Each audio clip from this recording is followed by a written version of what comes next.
What's good, everyone? Weeby is back with another video. So this video is going to be another top 10. So that being said, get ready for my new top 10. This one's actually going to be about some animus, some anime shit. Hence why I am playing,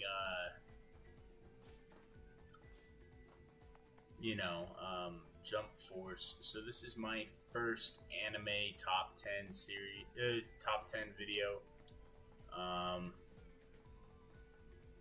And we're gonna have fun with it. So without further ado, let's get on with the fucking video, baby.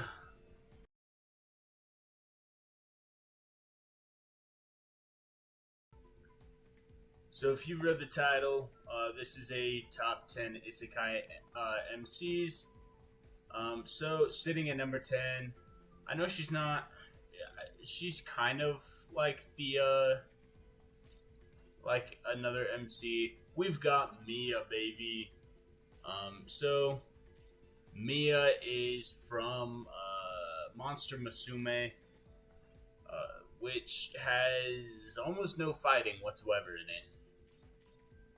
Which is a hard turnoff for some people, but for me, I'm like, yeah, that's pretty chill. But that being said, she actually scores so low because of the fact that her personality is kind of just cut and dry. She literally just, her entire personality is just lust and love for the main male MC. So basically all she wants to do is have children with the male MC, which is why she's only ranked 10 on here.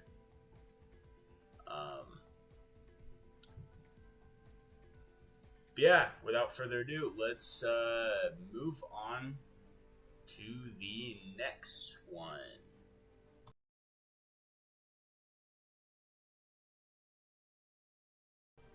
And then coming at number 9, we have Hakuto Kunai from Demon Lord Retry, I believe is the full title of his anime.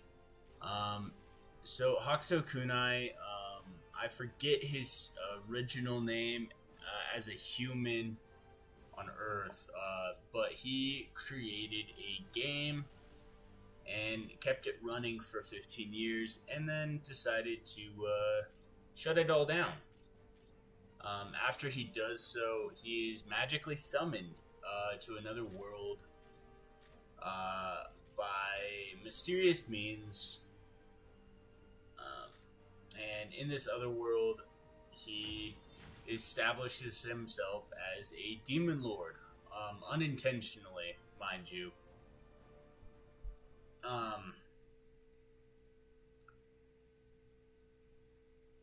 But he comes from a world that doesn't have magic.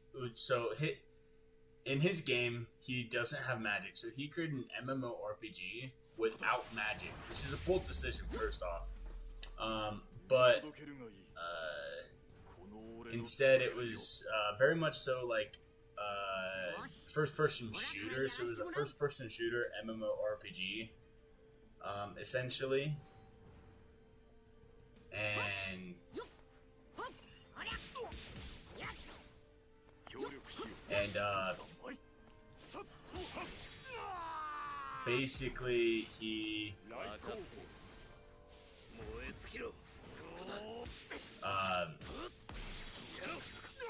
basically he is this demon lord. So Hakuto Kunai was the name of the demon lord in the world that he created for the game. So Hakuto Kunai was this character that he created. Basically the final boss. And as such, He's called the Demon Lord. He has, I believe, 12 servants of different abilities. And as such, he can use skill points to summon them. I believe in season 1, he only summons 2 of them. So there are about 10 more to summon. Because I think that's how many he has. But he establishes himself as essentially a good guy, but also a demon lord. Yeah, it's weird. But without further ado, let's move on to the next one.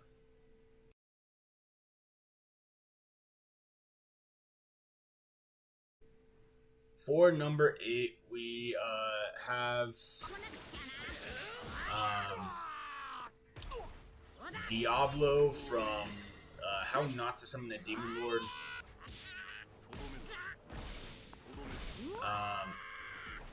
I chose him because he's essentially just like the most powerful person that shows up in the series, aside from a select few people.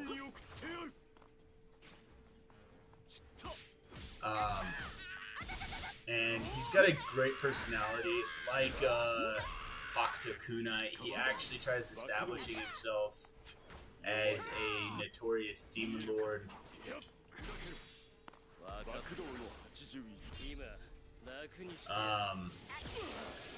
And does a damn good job of it. He's bested, in terms of strength, he's bested single-handedly paladins, lords, popes,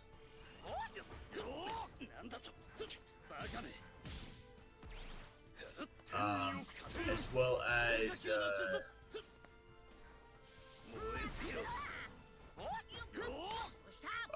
other demon lords, actually.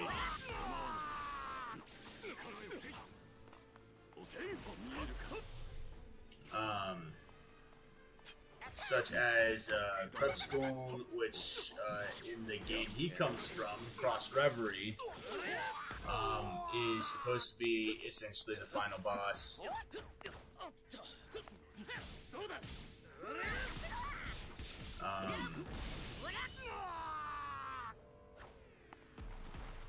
And then he establishes close relations with several of the regular people in this world, such as Rem and Shira. Rem is a Pantherian woman. Pantherians are basically people with animal ears and tails. They're just animal people. And then Shira is a elf. So yeah, that being said, we're gonna move on.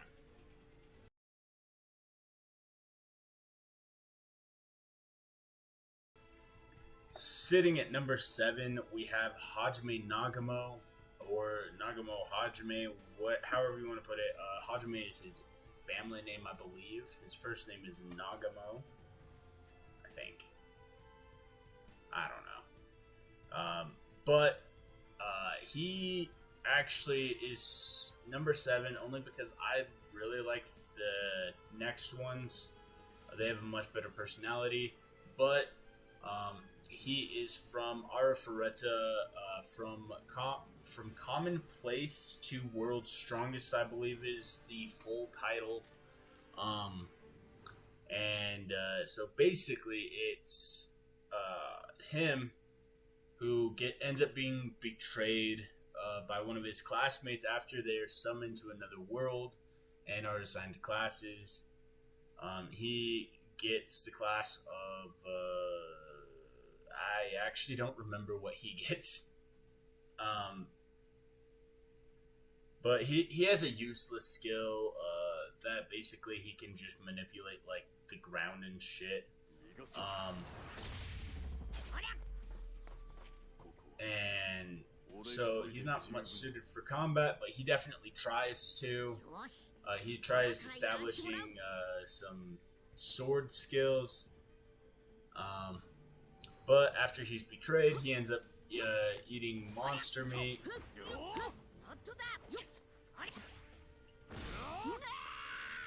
And after that, he ends up becoming super OP, able to use monster's abilities and whatnot.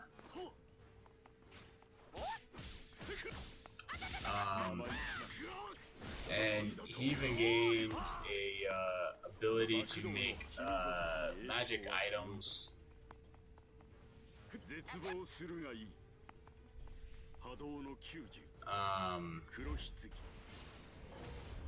Which allows him to create vehicles,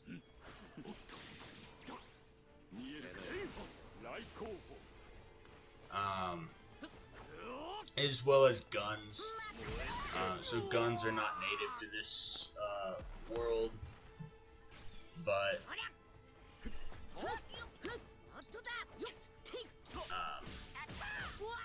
he creates them using his abilities.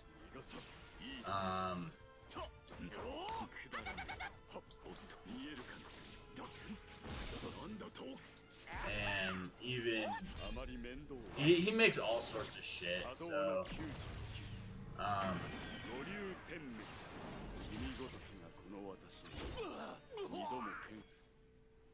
yeah, I think that's about all the rambling I could do about hajime.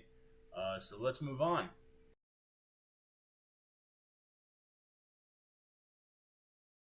Sitting at number 6 is someone I find absolutely hilarious. His name is Sakamachi Izayoi from Problem Children Are Coming From Another World, aren't they? He's essentially an adolescent teen who ends up getting summoned to another world, and basically becoming all powerful in this other world. They basically play games, but they also have superpowers. So they actually don't have a read on what he can actually do in terms of his actual abilities. But in this series, you see him fight demon lords. You see him fight gods. Episode 1, he beats a water god into submission.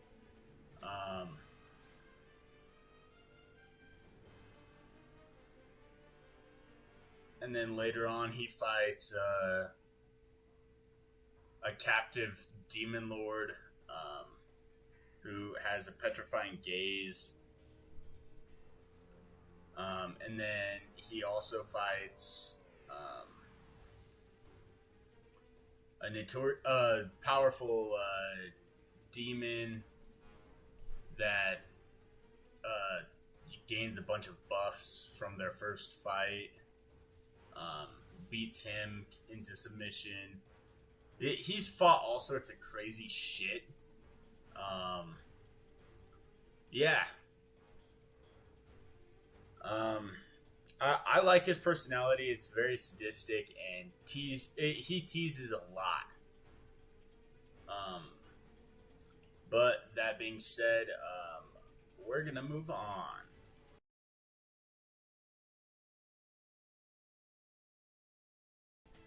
Sitting at number 5, we have Shin Wolford from Kenja no Mago, or the Wise Man's Grandchild. So Shin Wolford is a powerful magician, even compared to his grandfather, who is Merlin Wolford, known as the Wise Man, who is the hero of of one of the countries in this other world. In Shin's original world, he ends up just dying. He gets hit by a car, I think, because he wasn't paying attention. So he ends up dying, gets reincarnated in this other world, and thus Shin Wolford is born and starts learning magic fairly early on.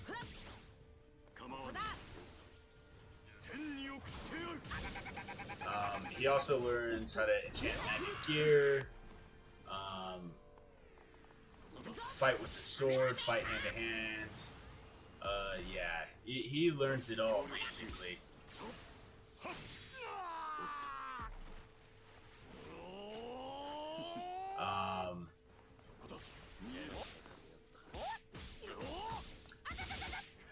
And as such, he establishes himself as a very powerful individual capable of single-handedly fighting demonoid beings that are equally as strong, if not more powerful than most of the high-level mages.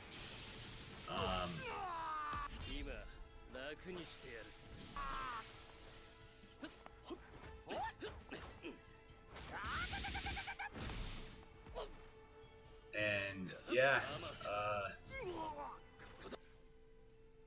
that being said, I think it's time to move on.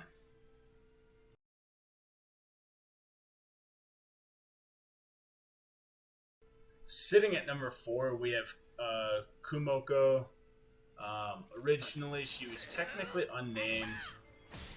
She is the spider from I'm a Spider Now, So What?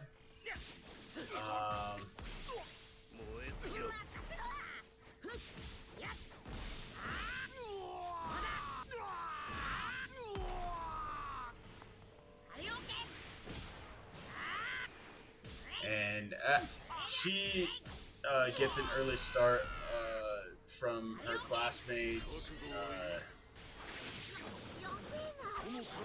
So they all end up dying in their original world due to a magic explosion, as explained in one of the episodes by one of the gods or administrators, whatever you want to call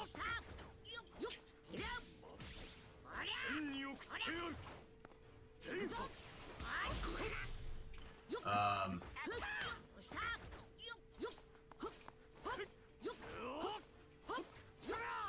And so, as such,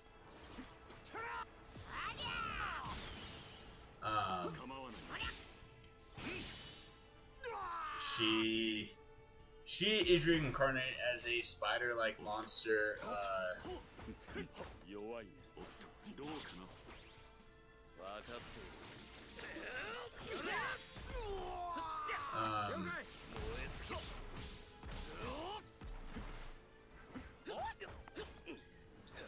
And so, because she's a spider monster, she actually gets an early start compared to literally all of her classmates. Because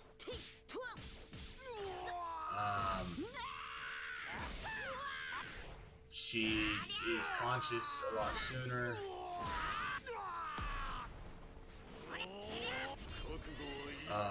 So she's able to actually gain a lot more skills than her classmates are and gain more level. So by the time all of them become conscious and are reborn,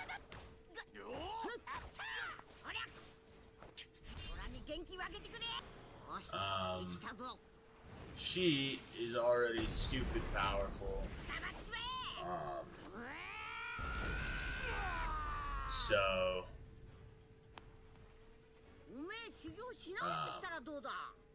she establishes herself as basically the powerhouse of their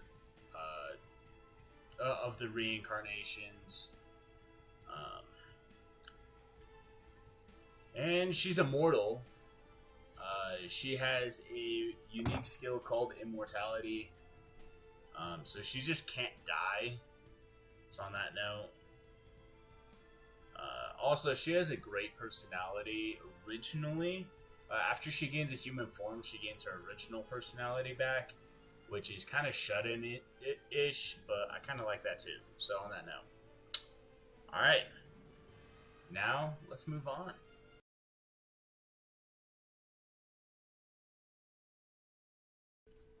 Sitting at number 3, we have Naofumi Iwatani. So Naofumi is the MC for the Rising of the Shield hero. His original personality was all cheerful. He had been summoned to another world. He was kind of happy about it because he got to experience new things.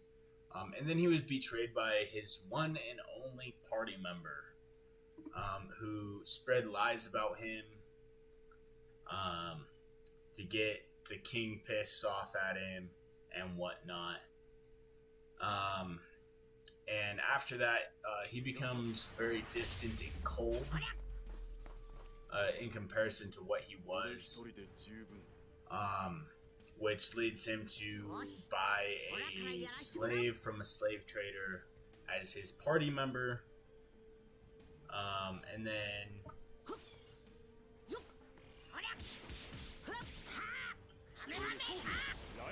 then all sorts of other things. But after establishing a close relationship with this slave, he actually ends up opening up a bit.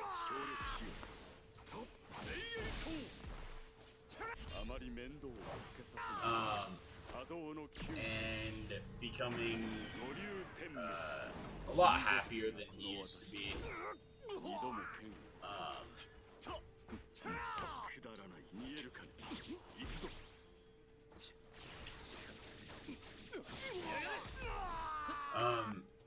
And with that being said, I think it's time to move on.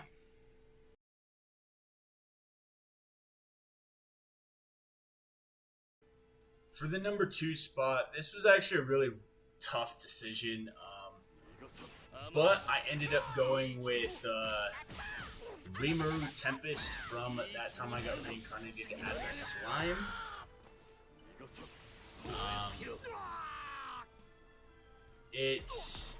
So Rimaru is very much so the ignorant leader, 100%. He's very ignorant to how the world works around him and how powerful he actually is. He overestimates everyone but himself until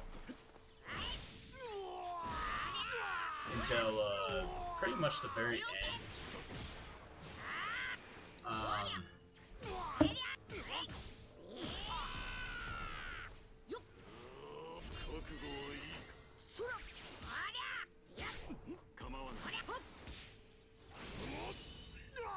When he is aware of how powerful he is and knows how much strength he possesses, even establishes himself as a demon lord. He officially ascends and is recognized by the world as a demon lord.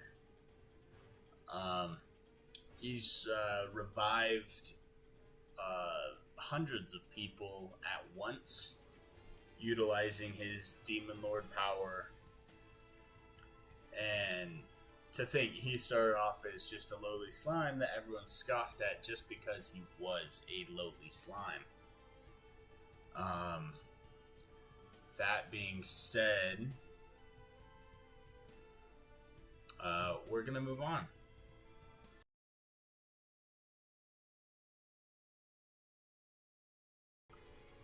Alright, sitting at number 1, you know who it is. It's the ruler of death, the overlord. We've got Ainz Ul Gon sitting at number 1.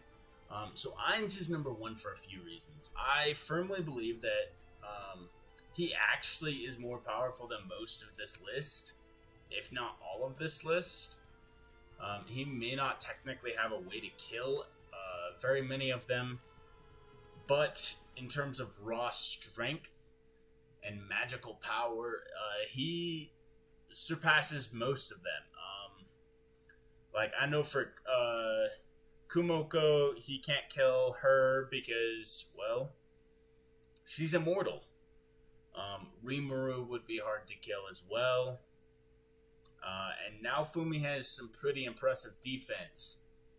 However, in terms of raw power, Ainz Ulgon has the best. He literally is just one of the strongest magic casters in all of anime I've ever seen. I think he'd actually give some other MCs a run for their money.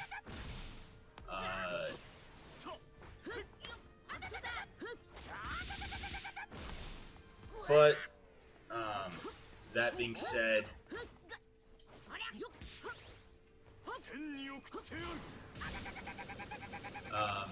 he's got some personality flaws. Similarly to Rimaru, he actually is kind of naive as a ruler, and grossly underestimates himself. Though that does change over time.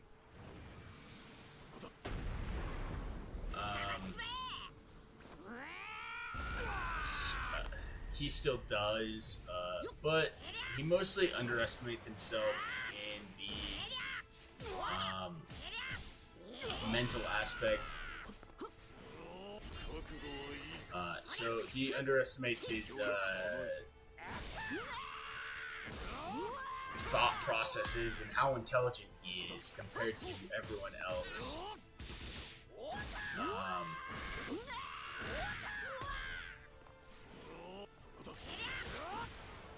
So,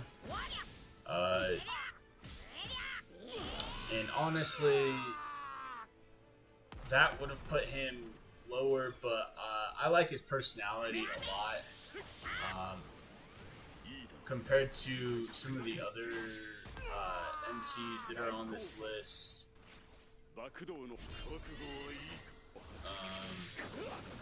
His personality is fantastic.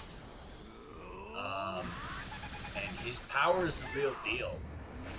There are very few spells that he uses twice in the entire series.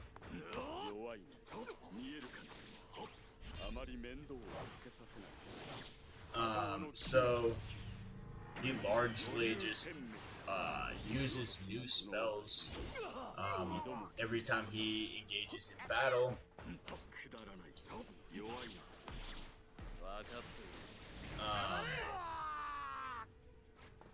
So yeah, and with that being said, that is the entire tier list.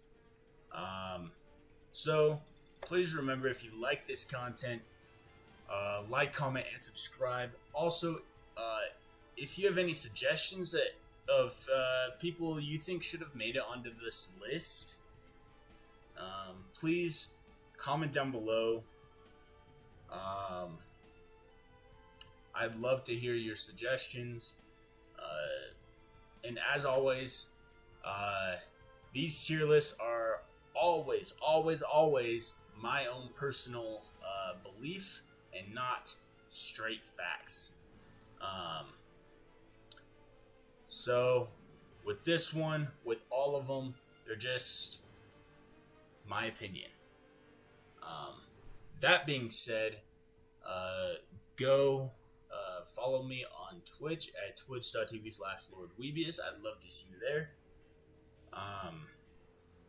My stream days are Friday to Sunday. So I could stream anytime between those 4 days. But yeah, that's about it. I guess I'll see y'all later.